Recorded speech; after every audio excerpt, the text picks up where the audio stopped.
C'est parti pour 5 théories sur la suite de Boruto to Blue Vortex. Mais avant de commencer, je vous rappelle que ce ne sont que des simples théories, donc pas besoin de vous énerver dans les commentaires. N'oubliez pas de vous abonner et de liker cette vidéo. Commençons. Dans le dernier chapitre de Boruto, nous avons assisté au sauvetage extraordinaire de Boruto, qui a sauvé Himawari et Sarada des griffes des Chienjou, Jura et Hidari, et Boruto fait face aux Chienjou les plus puissants. Le combat entre Boruto et ses deux Chienjou est désormais inévitable. Boruto a besoin du renfort au plus vite possible et qui est le mieux placé que Kawaki, de lui donner son aide maintenant car leurs intérêts se coïncident, à savoir la protection de Himawari et pourquoi pas former une alliance pour repousser la menace que représentent les Chienjou pour Konoha. Même si dans ma première théorie, j'ai dit qu'il y aurait une alliance entre Boruto et Kawaki, le problème reste Momoshiki. Vous allez dire que Boruto est devenu plus fort donc Momoshiki n'est plus un problème. Cependant, dans To Blue Vortex, lorsque Kawaki active son Kama, celui de Boruto réagit, et on voit pour la première fois que Boruto a peur. Depuis la deuxième partie de Boruto, nous avons vu un Boruto sans peur, prêt à abattre ses ennemis. Mais la question qu'il faut se poser est, comment ou plutôt pourquoi Boruto a-t-il eu peur?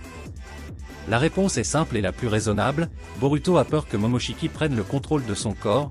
Connaissant Momoshiki, ce ne serait pas pour aider Boruto, mais plutôt pour le faire souffrir. Cela me rappelle la relation qu'il y a entre Sukuna et Itadori dans Jujutsu Kaisen.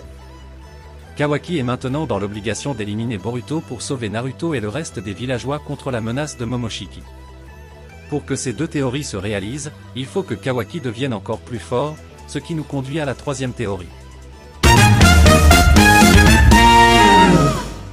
Pour le moment, Kawaki n'a pas encore le niveau pour aider Boruto ou le combattre, ni pour affronter Jura ou Hidari dans un combat 1 contre 1, cependant, je suis sûr qu'il deviendra encore plus fort. La question à se poser est comment ou plutôt par quels moyens, il va devenir plus fort face à la menace qui pèse sur Konoha. Il y a deux possibilités. Kawaki va s'entraîner pour perfectionner ses techniques. Cependant, comme la menace est déjà présente, cette possibilité n'est plus valable. La deuxième possibilité, la plus probable et logique, est qu'Amado augmente la puissance de Kawaki avec des outils scientifiques. Et Amado est le mieux placé pour faire ce travail. Pour moi, c'est la seule solution pour que Kawaki devienne plus fort rapidement. Passons à la quatrième théorie. Dans l'épisode 52 de Boruto, Sasuke découvre des marques en forme de spirale ou de croissant de lune, indiquant la présence des Otsutsuki sur Terre. Il retrouve les marques de Kaguya, de Momoshiki et d'Ishiki, mais il reste deux spirales détruites dont l'identité reste un mystère. Nous savons que la venue des Otsutsuki sur une planète n'est jamais un hasard, ils sont un objectif précis, planter un arbre divin pour pouvoir absorber le chakra de la planète, afin de devenir des dieux d'Otsutsuki. Il est donc possible que d'autres ennemis puissants apparaissent ajoutant un peu de combat épique à la série et pourquoi pas l'introduction de ces deux Otsutsuki inconnus, dont on ignore tout de leur histoire, leur puissance, et leur vrai objectif. Dans le chapitre 77, Kawaki utilise le son Dojutsu pour emprisonner Naruto et Hinata dans la dimension du Daikokuten, où le temps est infligé afin de les protéger.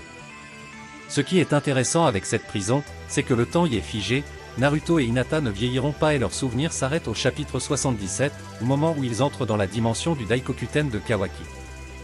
Lorsqu'ils sortiront de cette dimension, Naruto et Hinata seront choqués et désespérés en découvrant ce qui est arrivé à leur fils Boruto, la souffrance qu'il a endurée, et en voyant leur fille Himawari devenue le Jinchuriki de Kurama.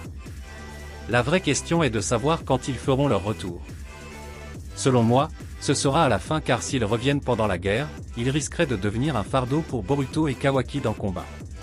Nous sommes arrivés à la fin de notre vidéo sur les 5 théories concernant Boruto, n'hésitez pas à partager vos propres théories dans les commentaires, et n'oubliez pas de vous abonner et de liker cette vidéo, c'était Kanuto FR, sur ce je vous dis à la prochaine.